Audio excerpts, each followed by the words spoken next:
Kumusta mga ka-Diskarte Chicks? Welcome back sa ating channel. Ngayon ay pag-uusapan natin ang sobrang interesting.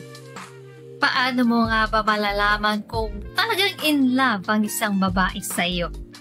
Kung gusto mong malaman ang mga signs na yan, simulan na natin.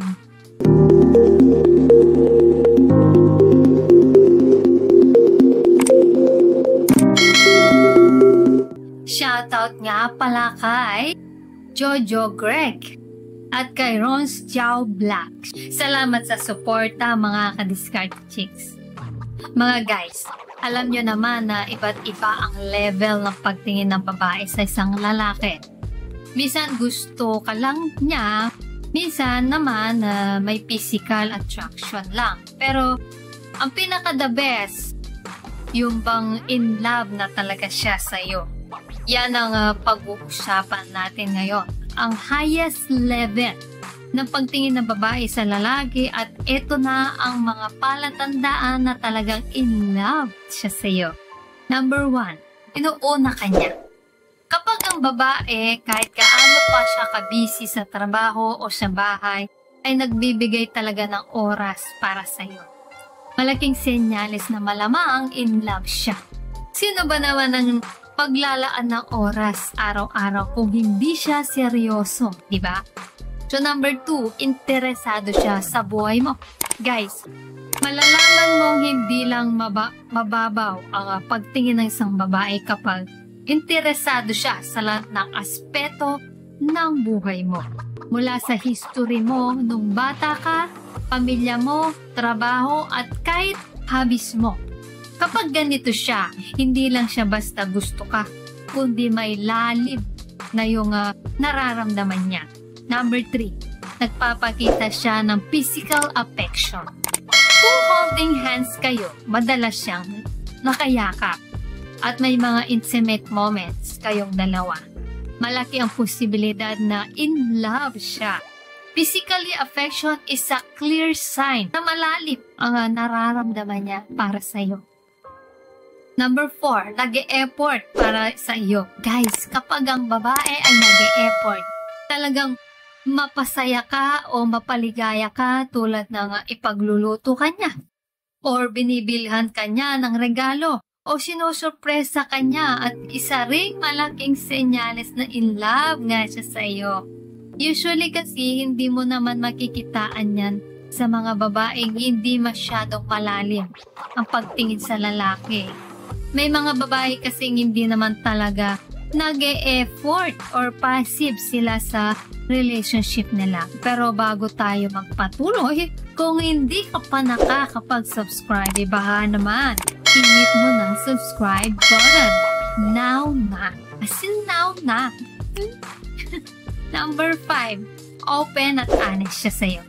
Eto mga guys, kapag mababaw lang ang pagtingin ng babae sa'yo, hindi siya masyadong nag-open up sa'yo o may mga lihim o tinatago siya sa'yo. Pero kapag ang babae ay kaya kanyang sagutin honestly tungkol sa buhay niya at wala siyang nililihim sa iyo, yan ay level up na pagtingin.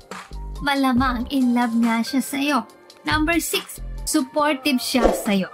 Mga ka-Diskarte Chicks, kapag ang babae napaka-supportive sa mga activities mo sa buhay mo tulad ng sa work mo or sa mga extracurricular activities mo tulad ng uma-attend siya kapag kasama ka sa mga liga o sports or sinasamahan kanyang mag-exercise like jogging or walking, hindi mo kasi basta-basta makikita yan sa mga ordinaryong pagtingin lang ng babae.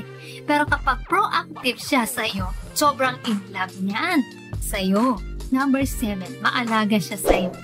Kapag kitang-kita naman na inaalagaan ka niya sa pagkain mo, sa pananamit mo at sa hygiene mo.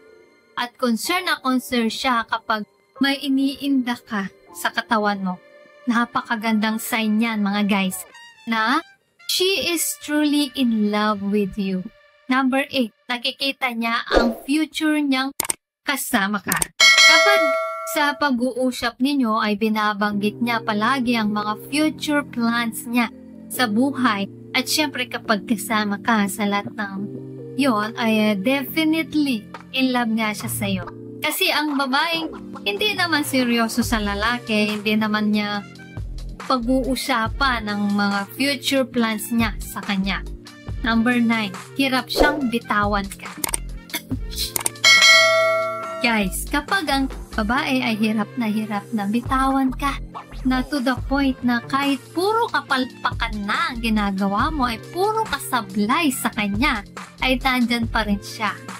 Ay napakalaking patunay na in love talaga siya sa iyo. Pero guys, on the other hand, kapag may kaunting pagkakamali ka lang o sablay ka lang ng kaunti, ay agad-agad kanyang binibitawan, then alam mo na, meaning mababaw lang ang pagtingin niya sa'yo.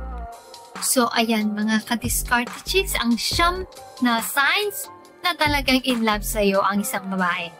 Sana ay may bago na naman po kayong natutunan sa video natin ngayon. Guys, abangan nyo po ang next video po natin. Doon ay bibigyan po kayo ng tips para makascore kahit di ka kagwapuhan. Please comment down below ang inyong mga reaksyon sa ating video ngayon. At kung may gusto po kayong i-share or itanong, i-comment nyo lang po sa comment section.